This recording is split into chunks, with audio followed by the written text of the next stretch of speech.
Emlékeztek a Csokító reklámra, aminek az volt a szlogenje, hogy ronda de finom? Na, ez a sonkássajtos tekercs is pont ilyen. Sziasztok! Nagy szeretettel üdvözlünk mindenkit a csatornánkon, én Oli vagyok, és már egy nagyon ronda, de nagyon egyszerű és isteni finom sonkás tekercs receptet hoztam nektek.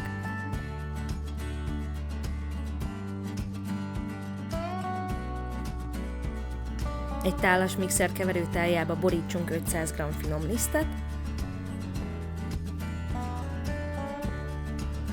és 50 g rétes lisztet. Mehet még bele 2 kis kanál só, aztán keverjük el az egészet.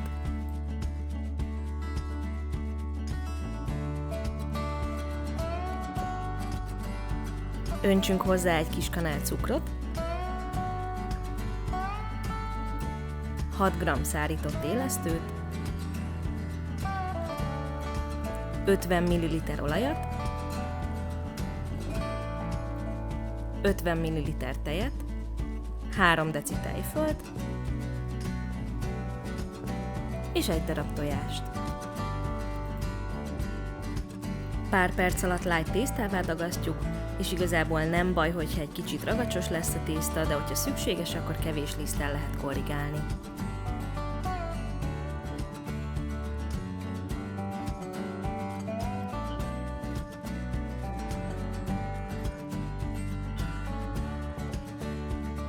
Letakarva 1 órán át kelesztjük.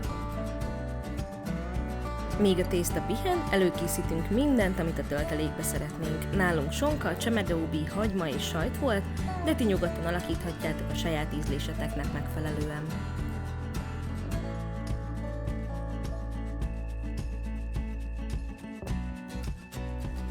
A kelesztés után enyhén lisztezett felületen kicsit átgyúrjuk a tésztát, majd nagyjából fél centi vastagra nyújtjuk, és hogyha olyan ügyesen nyújtotok, mint én, akkor béna téglalapformát fogtok kapni.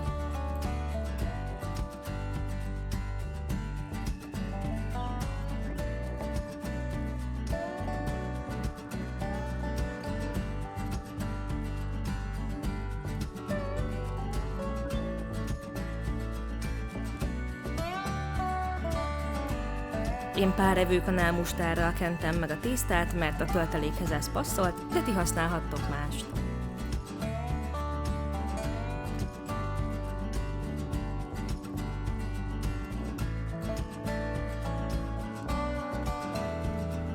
Dobunk rá 1-2 fej karikára vágott hagymát, felcsíkozott sonkát, és apró kockára vágott csemegeuborkát.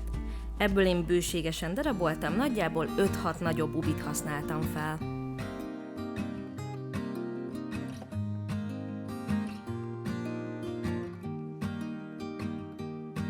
Ezután jöhet rá annyi reszelt sajt, amennyit nem szégyellünk.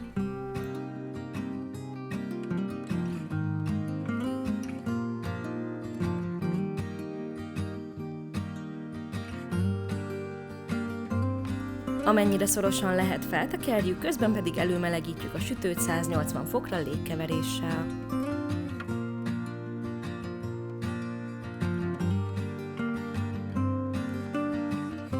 Na hát itt az volt a terv, hogy 3 szögeket vágok a gilisztából, ami kevésbé fog látszódni, de higgyétek el, hogy így történt.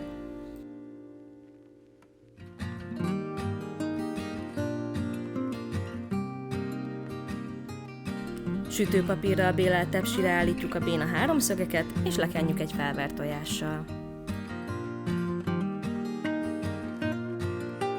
A tetejükre pakolunk még egy adag reszelt sajtot, mert enélkül semmi értelme, és hogyha már forró a sütő, akkor mehetnek is be, hogy 12-15 perc alatt aranybarnára süljenek. Sülés közben jobban összebarátkoztak, mint szerettem volna, de én előre szóltam, hogy olyan lesz, mint a Csokító.